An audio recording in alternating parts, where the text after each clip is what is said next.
خدیجۃ الکبریٰ رضی اللہ تعالیٰ عنہا نبی کریم علیہ السلام کی پیاری زوجہ محترمہ ہے۔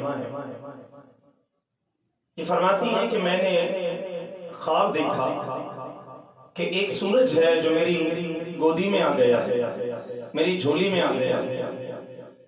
یہ اپنے بھائی چچا زاد بھائی ورقہ بن نوفل کے پاس آئی، چونکہ آسمانی کتابوں کا عالم تھا، اور آ کر اپنا خواب بتایا، اے میرے بھائی میں نے یہ خواب دیکھا ہے، تو اس کی تعبیر کیا ہے؟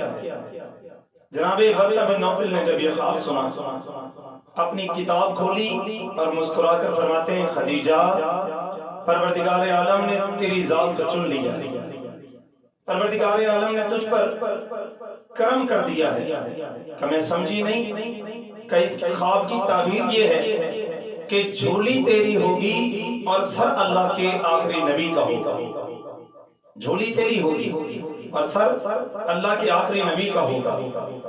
حضرت خدیجۃ الکبریٰ حیران کہ میں تو کسی کو نہیں جانتی، میں تو کسی نبی کو نہیں جانتی۔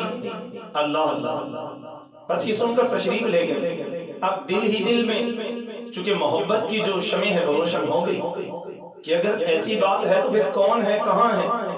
اللہ اللہ، اتفاق دیکھیے کہ نبی کریم علیہ السلام کی پھپھی اماں جناب صفیہ رضی اللہ تعالیٰ عنہ، یہ جناب خدیجۃ الکبریٰ کی سہیلی ہیں۔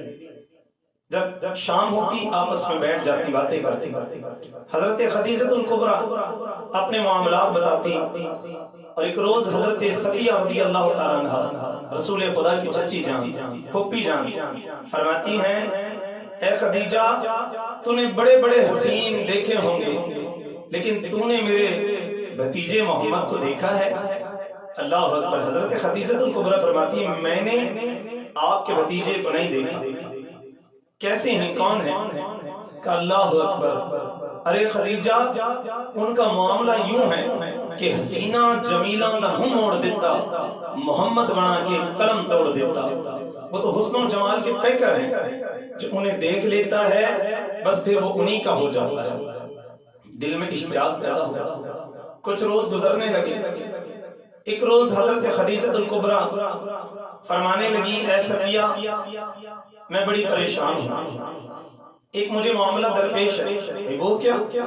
کہ میرا قافلہ جو تجارت کے لیے شام میں جاتا ہے، اس سال بھی جانے والا ہے، اس سال بھی جانے والا ہے۔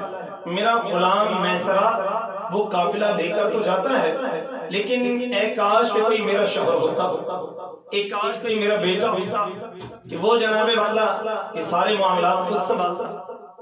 حضرت صفیہ رضی اللہ تعالیٰ عنہ فرماتی ہیں، اے خدیجہ اگر بات امانت دار کی ہے، اگر بات ایماندار کی ہے، تو اے خدیجہ میں تجھے وہ ہستی بتا سکتی ہوں کہ جو ایماندار بھی ہے اور رب نے جس کی ذات پر کرم بھی فرما رکھا ہے۔ کہ وہ کون ہے؟ کہ میرا بھتیجا ہے محمد صلی اللہ علیہ وسلم۔ اللہ اکبر کبیر۔ جب آپ نے یہ نام لیا، اب یہ نام حضرت بی بی خدیجۃ الکبریٰ کے کانوں سے جب ٹکرایا اور کانوں کے راستے دل میں اترا، آپ مسکرا اٹھی کہ صفیہ یہ وہی نوجوان تو نہیں جن کے بارے میں آپ فرما رہی تھی کہ بڑا حسین ہے؟ کہ جی جی یہ وہی ہے۔ اے خدیجہ اس مکہ میں لوگ تجھے طاہرہ کہتے ہیں، تو اللہ اکبر پورے مکہ میں وہ طاہر کے نام سے مشہور ہے، لوگ اسے طاہر کہتے ہیں، پاک کہتے ہیں۔ بی بی خدیجۃ الکبریٰ فرماتی ہیں، ٹھیک ہے انہیں بڑھاؤ، ان سے ملاقات کرتے ہیں، اگر وہ یہ اہلیت رکھتے ہیں تو پھر قافلہ ان کے حوالے۔ حضرت صفیہ رضی اللہ تعالیٰ عنہ آپ نے نبی کریم علیہ السلام کو بلایا، میرے آقا جل بدل ہوئے، بیچ میں ایک پردہ لگا ہے، ایک طرف ام المومنین خدیجۃ الکبریٰ ہیں اور حضرت صفیہ رضی اللہ تعالیٰ عنہ ہیں، حضور کی پھپھی اماں، اور ایک طرف میرے پاک نبی جل بدل، بیچ میں پردہ ہے۔ حضرت خدیجۃ الکبریٰ عرض کرنے لگی، آپ ارشاد فرمائیں، آپ میرا قافلہ لے کر جائیں، تنخواہ کیا لیں گے؟ یہ جو نوکری آپ کرنے آئے ہیں اس کی تنخواہ کیا لیں گے؟ محبوب نے فرمایا، خدیجہ ہم تنخواہ لینے والے نہیں ہیں، ہم تو کرم فرمانے والے ہیں۔ ہم تو کرم کرنے والے ہیں. سرکار اٹھ گئے. بیوی خدیجہ الکبریٰ فرماتی ہیں بیٹھیے، بیٹھ کے بات کر لیتے ہیں. سرکار نے فرمایا ہم تنخواہ پہ کام نہیں کرنے آئے، ہاں ہم تاجر ہیں، تجارت کے اصول سے چلتے ہیں. آپ اپنا قافلہ میرے حوالے کیجئے، جتنا فائدہ ہوگا آدھا تمہارا آدھا ہمارا. اللہ اکبر. اور سودا یہ ٹن ہو گیا. اب جب سودا یہ مکمل ہو گیا اور بات کہیں پر طے ہو گئی، سرکار دو عالم تشریف لے گئے. بی بی خدیجہ الکبریٰ نے اپنے غلام جناب میسرہ کو بلایا. میسرہ سنو، ہر سال قافلہ تم لے کر جاتے ہو، اس سال بھی لے کر جاؤ گے مگر مالک بن کے نہیں بلکہ غلام بن کے جاؤ. میسرہ کہنے لگا بی بی میں آپ کا غلام ہوں، کسی اور کا تو نہیں ہوں. بی بی خدیجہ الکبریٰ مسکرائی، فرمایا رک، ابھی وہ گئے نہیں ہیں، ذرا جا کر تک لے کہ میں جسے تیرا آقا بنانے والی ہوں وہ کیا ہستی ہے اور رب نے اسے کیا حسن عطا فرمایا ہے. میسرہ دوڑ کر گئے، میرے آقا کی بددعا والے چہرے کو دیکھا، واللیل والی زلفوں کو دیکھا. میسرہ حیران ہو گئے. اللہ اکبر، اتنا حسین انسان واپس آئے. اے خدیجہ الکبریٰ وہ اتنا سونا ہے، میں تو کیا، اس کو جو بھی دیکھ لے وہ اس کا غلام بن جائے. اللہ اکبر. القصہ مختصر، یہ قافلہ جب روانہ ہوا بی بی خدیجہ الکبریٰ نے فرمایا میسرہ جو بھی معاملہ راستے میں پیش آئے مجھے بتا دینا. حضرت میسرہ چلے، اور جب چلے ہیں تھوڑی دور قافلہ پہنچا ہے، حضرت میسرہ دوڑ کر آئے میرے آقا علیہ السلام کی بارگاہ ناز میں. اے آقا، اے سونیا، قافلہ آگے نہیں جا سکتا. حضور نے فرمایا کیوں؟ کہ اس لیے نہیں جا سکتا کہ 2 اونٹ بیمار ہو گئے ہیں، وہ چل نہیں سکتے. میرے آقا مسکرائے، فرمایا میسرہ ایک کام تو کر دے، یا تو ان اونٹوں کو میرے پاس لے آ یا پھر مجھے اونٹوں کے پاس لے چلے. جناب میسرہ حیران ہو کے میرے آقا کو اونٹوں کے پاس لے آئے. سرکار دو عالم نے صرف اپنا رحمت والا ہاتھ رکھا. میسرہ کہتا ہے رب کعبہ کی قسم ہے، جو اونٹ چل نہ سکتے تھے، جو ایک قدم بھی آگے بڑھ نہ سکتے تھے، آقا نے ہاتھ کیا لگایا ہے، پورا قافلہ پیچھے رہ گیا اور اونٹ پورے قافلے سے آگے دوڑنے لگے. یہ میرے پاک نبی علیہ السلام کا کرم ہے.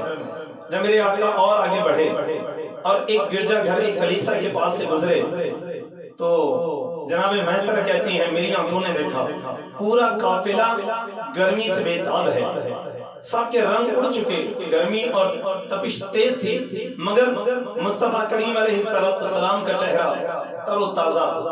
اللہ اکبر. اور کیوں نہ ہو جناب، ان کے تو معاملات ہی جدا ہیں، یہ تو پروردگار عالم کے حبیب لبیب ہیں. میسرہ کہتا ہے اور قافلہ آگے بڑھا. سرکار دو عالم ملک شام کی سرحد میں آئے. ایک کلیسا سامنے ہے اور کلیسا کے سامنے ایک درخت ہے. حضور درخت کے نیچے بیٹھ گئے. حضور درخت کے نیچے جب بیٹھے ہیں تو راہب باہر آیا، وہ جو عیسائیوں کا راہب پادری ہے وہ باہر آیا اور آ کر کہنے لگا اے میسرہ، ہر سال تم آتے ہو لیکن آج کس کو لائے ہو؟ آج کسے لائے ہو؟ کہ کیوں؟ کہ وہ کون ہے جو درخت کے نیچے بیٹھا ہے؟ کہ وہ ہمارے آقا ہیں. راہب کہنے لگا تجھے خبر ہے وہ کون ہے؟ کہ میں نہیں جانتا. وہ جا کر اپنی کتاب لے آیا اور کتاب کو کھول کر یہ پڑھنے لگا اور کہنے لگا سن، کلیسا میں بیٹھنا تو ایک بہانہ تھا، عبادت کرنا تو ایک بہانہ تھا، اصل بات تو یہ ہے کہ زمانے بیت گئے، میں محمد مصطفیٰ کا انتظار کرنے کے لیے راہوں میں بیٹھا ہوں. کہتا یہ اللہ کے آخری نبی ہیں، یہ اللہ کے محبوب ہیں. اللہ اکبر. میسرہ یہ ساری باتیں دیکھ رہا ہے اور نوٹ کر رہا ہے کہ سیدہ خدیجہ الکبریٰ کی بارگاہ ناز میں عرض کروں گا. جب ملک شام میں آئے اور دکانیں سجائی گئیں تو میسرہ کہتا ہے عرب کا رواج تھا کہ جتنے بھی لوگ آتے وہ اپنی دکانیں سجا کر اپنا مال سجا کر آوازیں لگاتے. کہتے ہیں اس مرتبہ مجھے آواز نہ لگانا پڑی، میں خاموش ہوں، حضور تاجدار کائنات میرے برابر میں کھڑے ہیں. میں اپنی دکان میں اندر آیا اور میں نے دیکھا لوگ آتے تو ہیں بازار میں لیکن سارے کے سارے میرے پاس آتے. میں جو چیز بیچ رہا ہوں اس سے خرید رہے ہیں. میں اپنے آپ میں سوچنے لگا میسرہ تم تو لگتے ہو بہت بڑے تاجر بن گئے ہو، بڑے تجربے کار ہو گئے ہو، دوپہر تلک حضرت میسرہ کہتے ہیں ایک چیز کو میں نے دگنے دام بیچا اور شامیوں نے اس چیز کو خرید لیا، وہ خریدتے گئے، انکار نہ کیا۔ کہتے ہیں جب دوپہر کا وقت آیا حضور تاجدار کائنات اپنے خیمے میں تشریف لے گئے اور میسرہ دکان پر بیٹھا ہے۔ ایک بابا آیا اور آ کر کہنے لگا میسرہ یہ قالین کتنے کا ہے؟ آپ نے اسے قیمت بتائی، وہ غصہ کھانے لگا، میسرہ اتنا مہنگا؟ اب میسرہ کہنے لگا صبح سے شام ہو گئی کسی نے کوئی بات ہی نہ کی، کوئی انکار ہی نہ کیا، ایسا اب کیا ہو گیا کہ میں نے قالین کی قیمت بتائی ہے اور جناب والا بابا غصہ کرنے لگا۔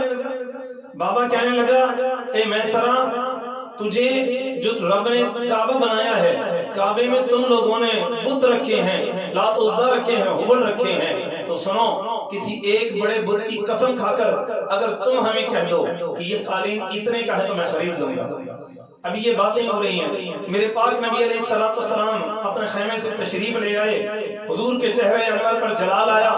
میرے آقا نے فرمایا بابا جی اگر لینا ہے تو لے لو، ہم نے کبھی کسی جھوٹے معبود کا نہ نام مانا ہے نہ اس کی ذات کو مانا ہے نہ اسے سجدہ کیا ہے، بابا یہی مال ہے اور اتنے میں ہے، لینا ہے تو لے لو۔